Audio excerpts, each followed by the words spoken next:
Hello, everybody. Today's review is going to be of Hell Night from 1981, which is a another slasher film. I guess you could say I'm kind of going back and forth between I guess, the foreign films and my slasher films lately. Now, this one, unfortunately, it wasn't necessarily the acting that I didn't like. Not to say that all of the acting was great, but it was far better than some of the other older ones that I've watched. I just felt like the story writing was a little bad, and the musical scores kind of gave away from the whole, jump scare aspect of this movie. And I know I felt like sometimes they were relying on it a little too much, which was unfortunate because, yeah, I was really looking forward to this movie. It seemed great from the preview, at least on Tubi. And usually I find these, older movies kind of sometimes laughable, but, in like a good way. But because at least like the scares and the kills are good, but in this one, it just kind of was a little bit too predictable. So I gave this one a 4 out of 10.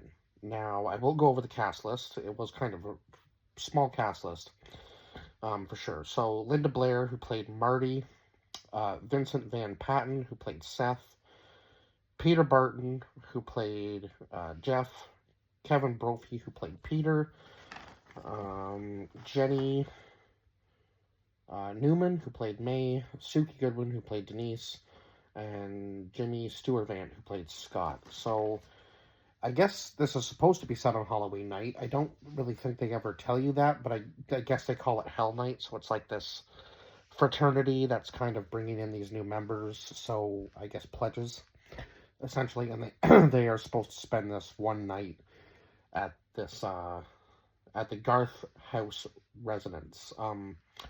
So of course, I guess, yeah, giant frat party, again, with the initiation being spending the night in the Garth house. And of course, I think was it Peter? I believe it was Peter that tells the whole, yeah, that tells the whole story about, the Garths and how they had kids. And I believe it sounds like the Garths had quite a hard time having children, and when they did, they seem to have some sort of problem with them, I guess. Now, I'm not really sure why that is. And then eventually, I guess the youngest child snapped at the age of 14, and it says, I believe Peter said that he killed his whole family in quite a gruesome way. And then I guess he's believed to somehow still be alive in the house, potentially because nobody ever found the body. So that kind of set up for a good story. I was like, okay, we're getting these, kind of four pledges that are going to be spending the night there, and eventually it's going to come to fruition that he is actually still alive, right? But it wasn't quite the way that I thought it was going to happen because um, it was Peter, May, and Scott that came back to the house.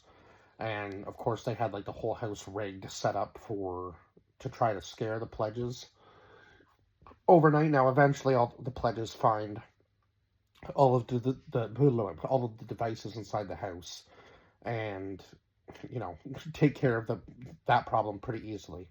Unfortunately, at the same time, we do find out that Andrew is still alive in the house, and I guess there's like a whole bunch of old tunnel systems underneath the house and so on and so forth. So that's pretty much how he travels around.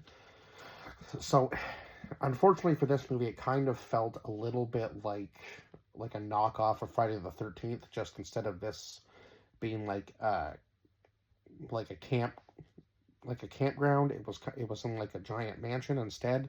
Same sort of idea, just without the mask and him being sort of like more of a menacing character, I suppose. Um, so yeah, it kind of fell a little short for me there, and the story was just really poorly written, and the the kills were so predictable because the musical scores would always come in before the kill was about to happen. So I was kind of like, okay, this is just kind of taking away from the killer, who is supposed to be, just this scary figure. Now, some of the shots were cool, like the long shots made him look a little bit intimidating, but unfortunately, when it was like up close, it kind of seemed a little bit goofy, and just like they were relying a little bit too much on the close-up shots for the kills, and it just kind of took away from the actual kills, I find. And they were kind of like, it's kind of boring when it came to the kills, really, because I think I think the musical scores came in too early, and it just kind of took away from being even a little bit scared of the killer, because this isn't like totally unrealistic, I suppose, based on the description of the story at the very beginning of the movie from Peter.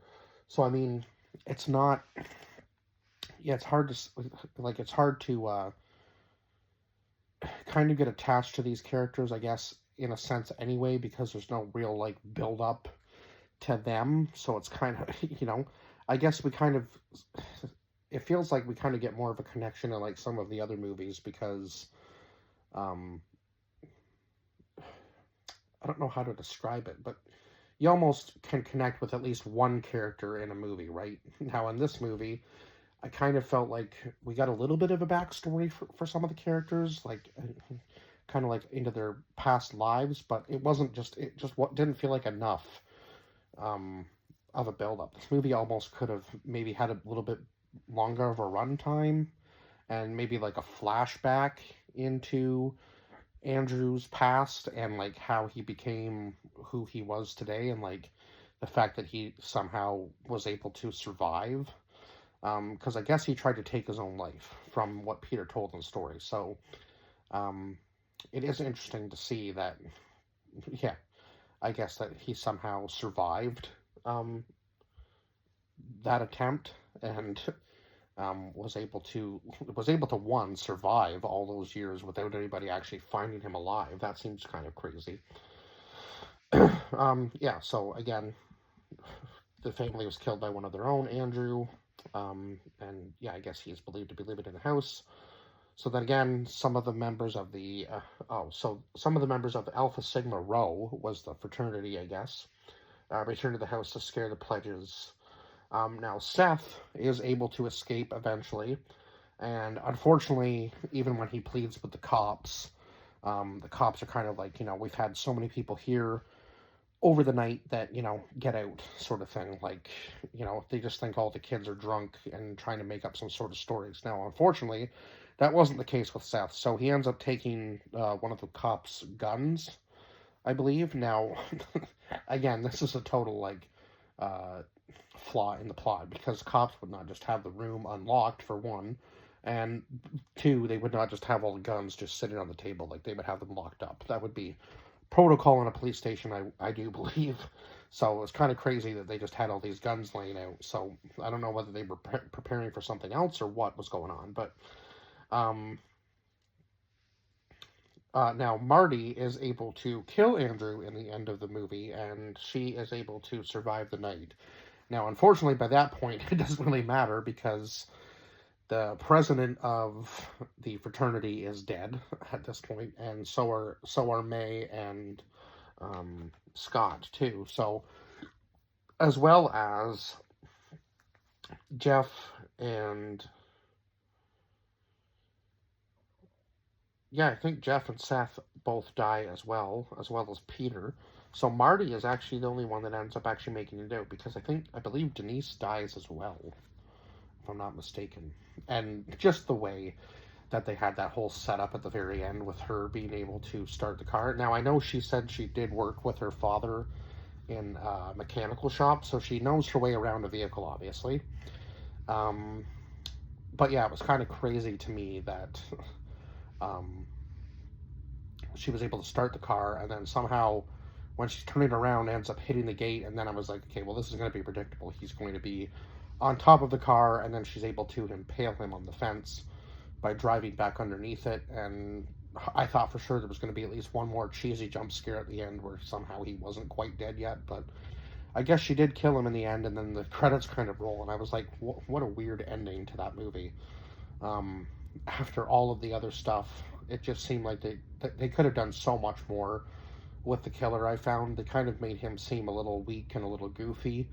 But yeah, I will say some of the shots were cool, like, again, the long shots, where it made him look a little bit more menacing. But again, I feel like it was already kind of, they already kind of ruined it by that point, unfortunately, because they had just relied too much on the musical scores to build up the scene where you knew something was going to happen, and then, yeah, like the scary bits were just kind of like blah.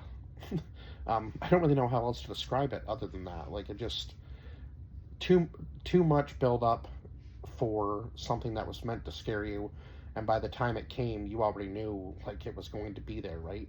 There was no like, oh my god, that's a jump scare. See, and then again, I feel like they relied on that a little bit too much, and that kind of sours the movie for me when it's just completely reliant on jump scares. Like, to me, a good jump scare is something you don't see coming. Like, there's a build up in the scene, and then all of a sudden it's just like out of nowhere.